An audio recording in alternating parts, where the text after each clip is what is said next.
Thierry Venin, bonjour. Bonjour. Donc vous êtes l'agence du numérique 64, mais également chercheur dans un domaine que vous allez nous expliquer. Et vous avez traité sur Eidos aujourd'hui un sujet sur les digital natives. Donc présentez-vous rapidement, s'il vous plaît. Donc l'agence du numérique est une agence qui s'occupe des usages informatiques et de l'aménagement numérique du territoire, mais en matière d'usage. Où là on intervient sur tout ce qui est administration électronique, éducation et TIC, et solidarité également, maintien à domicile, etc. Et par ailleurs j'ai une activité de recherche dans un laboratoire mixte, Université de Pau et CNRS, sur la sociologie des TIC, c'est-à-dire un regard sociologique sur les effets des technologies de l'information et de la communication sur la société. Donc ça vous a permis de conclure ou envisager de dire que les digital natives étaient des mutants, c'est cela ? Alors c'est plutôt une critique de cet aspect-là. J'ai engagé une recherche sur les risques, le lien entre les risques psychosociaux et les TIC, puisqu'on sait que le stress au travail est reconnu comme étant une pandémie au sein de l'Union européenne. Et j'ai travaillé pendant 5 ans sur le lien ou l'influence que peuvent avoir les TIC sur la pandémie du stress au travail. Et incidemment, je suis tombé sur des chiffres qui remettaient plutôt en cause un effet digital natives attendu, puisqu'on vit un peu sur le fantasme d'une génération montante qui, ayant vécu avec les TIC, serait particulièrement à l'aise avec des multitâches, avec des utilisations de type je regarde la télé tout en chattant, tout en traitant mes SMS. Et les chiffres, notamment tous les chiffres de vérification du lien entre les TIC et le stress au travail, invalide ce présupposé sur les digital natives, puisque les générations montantes ont plutôt un taux de stress au travail supérieur aux générations sortantes. Et donc, à tout le moins, on ne vérifie absolument pas les hypothèses de problèmes qui se résoudraient par l'effet de la jeunesse, en fait, et de l'arrivée de classes d'âge qui seraient beaucoup plus à l'aise avec les TIC.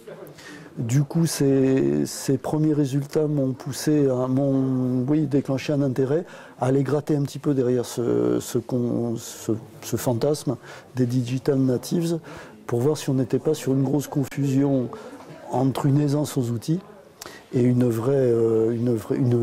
réelle maîtrise de l'outil, ce qui est tout à fait autre chose. Et en grattant là-dessus, donc c'est un effet un petit peu collatéral de ma recherche, j'ai trouvé des choses plutôt surprenantes et peut-être intéressantes, on le verra dans l'atelier tout à l'heure. Non, le jeu c'est qu'en fait vous nous dévoiliez avant. Oui, vous allez avoir un peu de scoop, oui, bien sûr. Alors, sur tous les effets, par exemple, très stressants des TIC, la confusion, par exemple, des sphères, aujourd'hui, un cadre sur 2 ne se sent plus le droit de se déconnecter de sa laisse électronique ou de son smartphone quand il quitte le travail. Ça, c'est par exemple un premier effet extrêmement fort, une influence forte des TIC sur la pandémie du stress au travail. Dans toutes les enquêtes que j'ai trouvées, notamment des grosses enquêtes GFK sur l'Europe entière, sur des échantillons de 33 000 personnes, toutes les classes d'âge jeunes sont beaucoup plus stressés et gèrent beaucoup plus difficilement, par exemple, la séparation du plan professionnel et du plan privé que les générations sortantes. Donc on est plutôt sur des effets en réalité accrus, là où on aurait dû, là où on se serait attendu en fait à avoir des effets pondérés par l'âge.